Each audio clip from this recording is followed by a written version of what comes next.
Tuhan bawa saya pada satu kemuliaan, Bapak Effendi. Saya berkunjung. Selesai berapa bulan kemudian saya berkunjung dan saya kembali. Tiba-tiba kedua kakak saya bertobat jadi orang Kristen. Haleluya. Bukan cuma itu saja, keponakan saya ikut ke biak. Saya tidak paksakan, kamu harus jadi orang Kristen karena tinggal di pastori, tinggal dengan saya. Tidak, malah saya siapkan tempat sholat di pastori. Silakan kamu sholat. Tetapi 6 bulan kemudian 5 keponakan saya menjadi orang Kristen. Ditambah lagi dengan di kampung 2 orang kakak saya, keponakan saya jadi orang Kristen, 7 jiwa, dan tambah dengan kedua kakak saya 9 jiwa.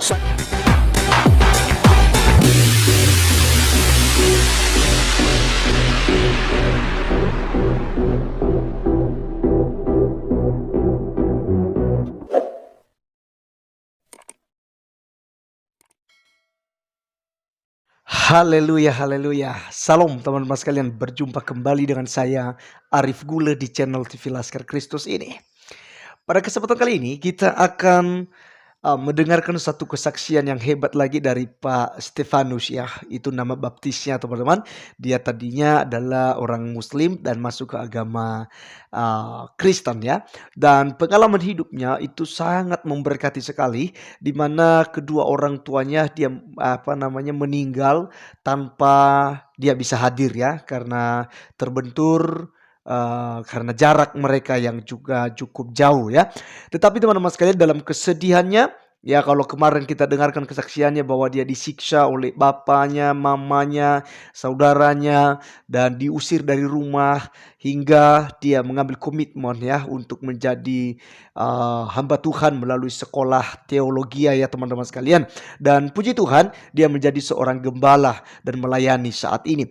Teman-teman, hal yang luar biasa sekali, dengan kesabarannya keluarganya banyak diselamatkan. Mula-mula ada 9 orang, ada 7 keponakannya, ditambah 2 orang kakaknya juga meninggalkan Islam dan masuk ke agama Kristen. Luar biasa sekali kemuliaan bagi Tuhan. Mari teman-teman kita mendengarkan kesaksiannya. Berikut videonya. Saya tidak merasa kecewa karena saya tahu itu mereka mewujudkan kasih sayang lewat penganiayaan, lewat emosi, amarah sama saya itu karena mereka cinta saya. Mereka mengasihi saya. Sekalipun dengan aniaya, dengan ancaman, dan saya juga belajar menerimanya karena mungkin itu takdir untuk menjadi orang Kristen. Dan saya sadar orang tua saya kecewa, Pak Effendi. Waktu itu saya kan sudah menjuarai MPQ selama 3 kali berturut-turut. Tingkat remaja saya ambil dan tingkat anak saya ambil. Sekarang saya dipersiapkan untuk dewasa, juara 1 3 kali. Itu pada tahun berapa Pak? Pada 79. Dan luar biasa yang saya alami waktu itu. Saya merasa dibanggakan oleh keluarga, dapat pujian dari keluarga, dan akhirnya saya mungkin dianggap mengecewakan ibu dengan bapak saya. Karena keputusan mengikuti Yesus ya Pak ya? Iya. Nah Pak, selanjutnya setelah Bapak mengalami semua yang sudah Bapak ceritakan, apa yang Bapak lakukan selanjutnya? Saya tidak mau, cita-cita saya ya, saya tidak mau sekedar hidup sebagai orang Kristen. Paling tidak saya memahami betul isi Alkitab, dan kalau boleh saya minta sama Tuhan, saya jadi seorang hamba, saya menjadi seorang pemberita Injil.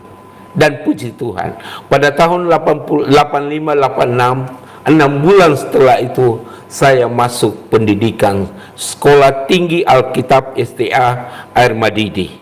Puji Tuhan. Nah setelah masuk sekolah Alkitab Pak? Masuk sekolah Alkitab, tinggal di asrama, ada hal-hal yang membuat saya kecewa. dengan keadaan asrama Iya. waktu itu.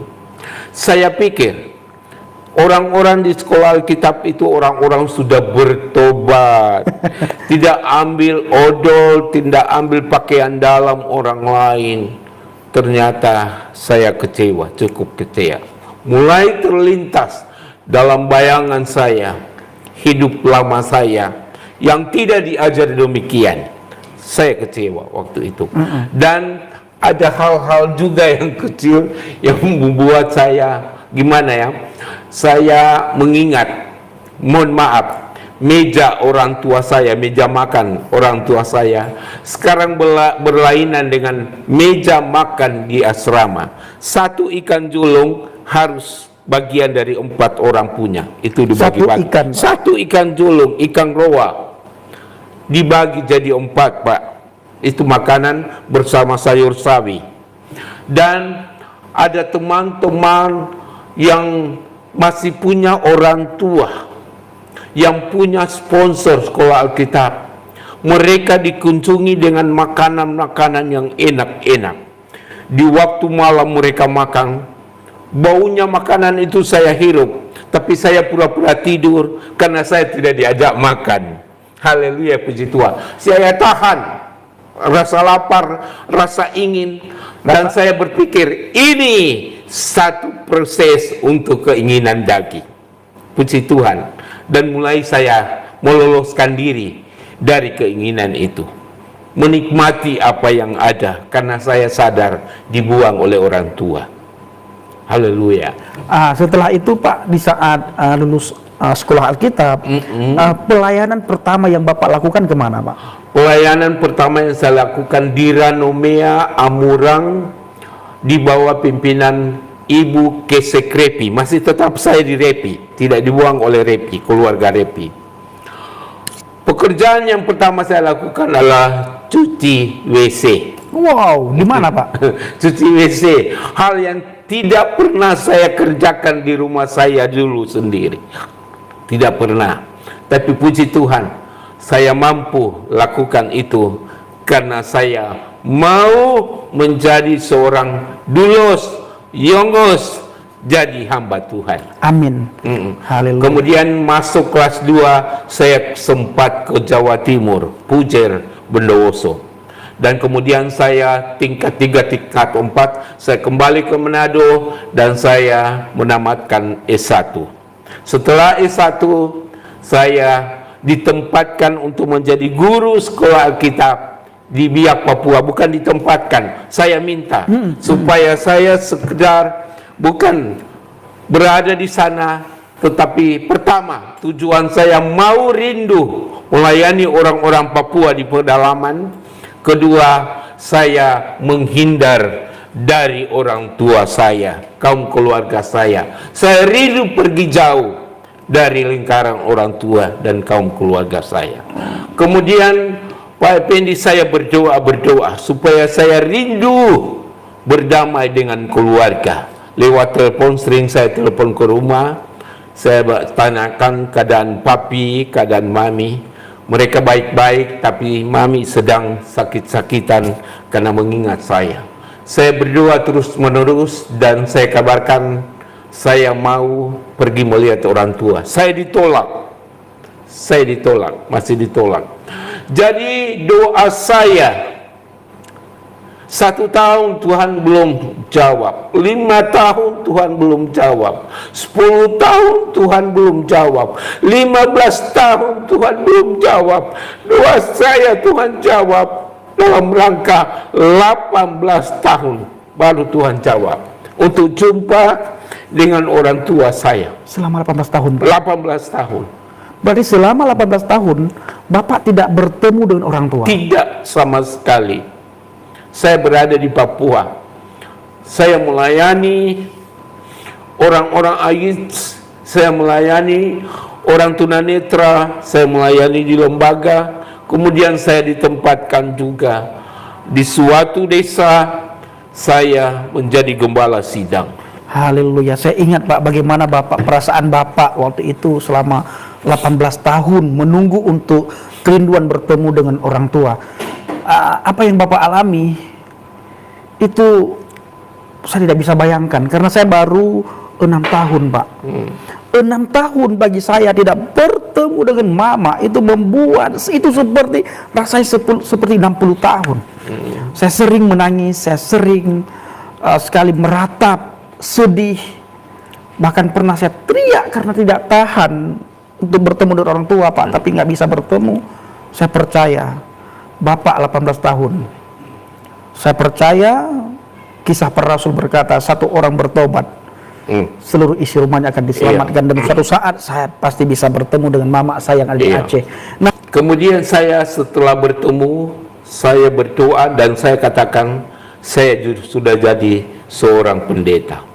Mereka diam, semuanya diam, dan 3 hari kemudian saya harus kembali karena saya lihat situasi. Kali ini bukan dengan keluarga lagi, dengan masyarakat yang ada. Masih ada yang kurang-kurang setuju, jadi saya pulang. Saya pulang, kembali saya berdoa dan berdoa. 7 tahun kemudian, papi saya dikabarkan meninggal. Saya pergi ke bandara. Saya mencari tiket untuk pulang. Kerinduan saya ditelepon. Memiliki kerinduan ketemu dengan orang tua saya yang terakhir, orang papi saya, papi kandung saya. Di bandara saya mencoba mencari-cari tiket, sudah tidak ada. Tidak ada lagi penjualan tiket. Dan pesawat berangkat, saya tinggal. Saya menangis di sudut bandara. Saya katakan, Tuhan, terlalu berat beban yang saya pikul, kasihan papi kandung saya. Berapa tahun kemudian kejadian yang sama, Pak Effendi. Ibu saya meninggal. Saya telepon kakak saya, Kak, jangan dulu dimakamkan. Saya rindu sekali ketemu Mami. Beliau katakan, Mami tidak bisa ditahan karena agama kita tidak memperbolehkan jenazah ditahan terlalu lama. Mami harus kita kuburkan. Saya lagi menangis di bandara. Saya isi uang di amplop. Saya mencari-cari penumpang yang saya bisa sogok. Saya kasih uang dan dia tidak berangkat. Memohon saya yang berangkat. Tidak ada satupun yang mau. Semua mau berangkat. Saya tertinggal di bandara. Di situ pecah tangisan yang luar biasa karena saya teringat ibu kandung saya. Kembali saya ke rumah. Saya mengeluh sama Tuhan Yesus. Saya katakan dalam doa, Tuhan, terlalu berat, besar harga yang saya bayar. Cukup. Tuhan tolong saya. Berikan saya penghiburan, kedamaian. Kedua orang tua saya sudah tidak lihat. Karena saya menjadi seorang hamba Tuhan. Kemudian luar biasa, Tuhan bawa saya pada satu kemuliaan, Bapak Effendi. Saya berkunjung. Selesai berapa bulan kemudian saya berkunjung dan saya kembali. Tiba-tiba kedua kakak saya bertobat jadi orang Kristen. haleluya. Bukan cuma itu saja, keponakan saya ikut ke Biak. Saya tidak paksakan kamu harus jadi orang Kristen karena tinggal di pastori, tinggal dengan saya. Tidak, malah saya siapkan tempat sholat di pastori. Silakan kamu sholat. Tetapi 6 bulan kemudian 5 keponakan saya menjadi orang Kristen. Ditambah lagi dengan di kampung 2 orang kakak saya, keponakan saya jadi orang Kristen. 7 jiwa dan tambah dengan kedua kakak saya 9 jiwa. Saya sadar Haleluya. 1 jiwa bertobat untuk Tuhan. Malaikat Allah bertempik sorak. Haleluya, puji Tuhan. Apalagi 9 orang. Saya sadar itu harga yang saya sudah bayar. Amin, amin. Saya tidak heran lagi ada petobat-petobat sampai sekarang keluarga saya, karena saya sudah bayar harga. Itu buah daripada kesabaran. Buah daripada kesabaran di saat pikul salib membawa kita kepada kemuliaan Tuhan ya Pak. Aduh, saya sedih sekali. Luar biasa kesaksian Bapak. Saya percaya anak-anak Tuhan, jemaat Tuhan yang mendengar kesaksian ini diberkati melebihi daripada yang saya dengar yang saya dengar langsung lewat Pak Gembala Stefanus. Luar biasa teman-teman sekalian kesaksiannya ya, dimana dia harus dianiaya oleh orang tua, oleh saudaranya, bahkan banyak orang yang membencinya karena memilih Tuhan Yesus Kristus. Alkitab katakan memang di dalam Yohanes pasal 16 ayat 2 dan 3, akan tiba waktunya bahwa kamu akan dikucilkan, akan disakiti, akan dibunuh ya. Ada saatnya orang akan menganggap dia sedang berbakti kepada Tuhannya jika ia menyakiti dan membunuh Anda. Teman-teman sekalian, firman Tuhan itu tergenapi saat ini.